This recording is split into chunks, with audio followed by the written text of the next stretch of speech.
sortie d'un livre qui va donner du baume au cœur des familles françaises. Il est l'œuvre d'une journaliste américaine. Pour elle, nos principes d'éducation sont les meilleurs du monde occidental, plus exigeants, plus structurants, et notamment parce que nous saurions dire non à nos enfants. Elle distingue 4 piliers, 4 grands principes qui sont appliqués en France. Bonsoir Aldo Naouri, vous êtes l'un des pédiatres les plus réputés, vous nous direz ce que vous en pensez.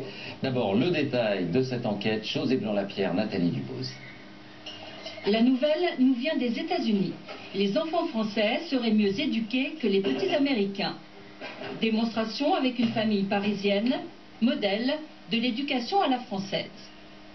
Une éducation qui repose sur 4 piliers. Le premier, la nourriture, avec un principe, goûte d'abord. C'est mercredi, maman ne travaille pas. Qui veut venir préparer les tomates? Préparer le repas devient un jeu pour toute la famille, une petite tribu de 4 à 12 ans. Et moi, il y a pas ça.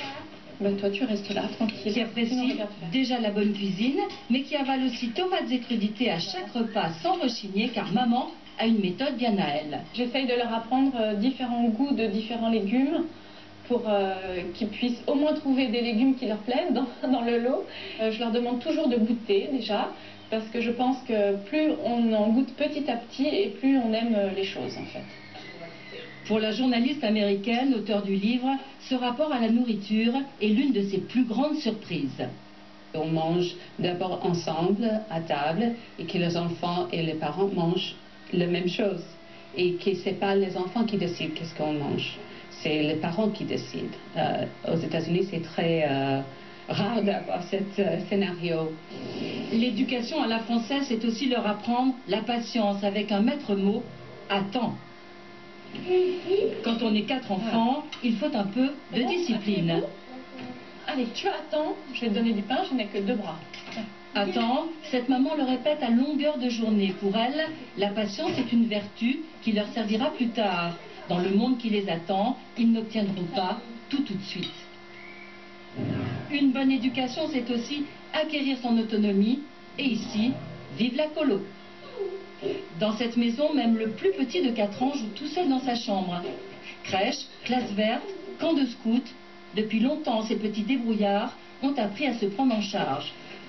Et à 10 ans, Théophane fait ses premiers pas vers l'indépendance.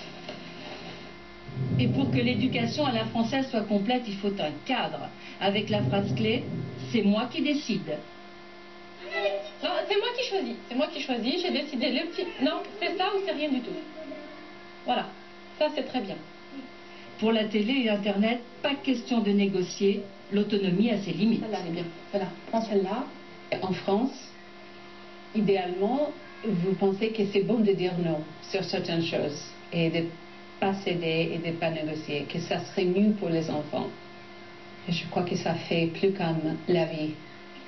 Pamela Druckermann, mère de 3 enfants, convient que tout n'est pas parfait.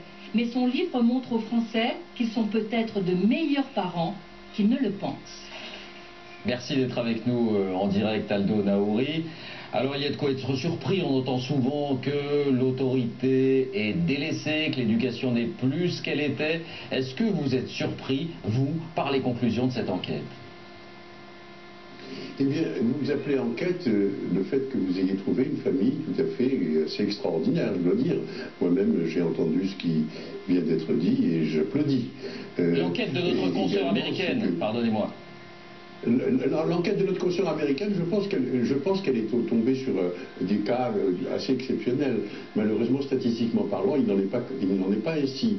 Et s'il n'en est pas ainsi, c'est précisément parce que, de façon tout à fait, pas seulement par hasard, mais par l'effet des feuilletons américains que l'on peut voir, l'éducation américaine a été importée en France. Et moi, en 2008, par exemple, j'ai donné un grand coup de gueule en publiant un livre sur l'éducation en disant que c'était urgent et en donnant exactement les principes que Madame Druckermann a établis, c'est-à-dire qu'il faut dire non, qu'il faut faire ceci, cela. Et si je l'ai fait, c'est précisément parce que il me paraissait extrêmement important de le faire dans la mesure où je voyais une dérive de cette éducation. Donc si je résume votre pensée, elle a, en quelque sorte, elle surestime notre modèle d'éducation qui serait effectivement, vous le dites, qui ne serait plus ce qu'il était.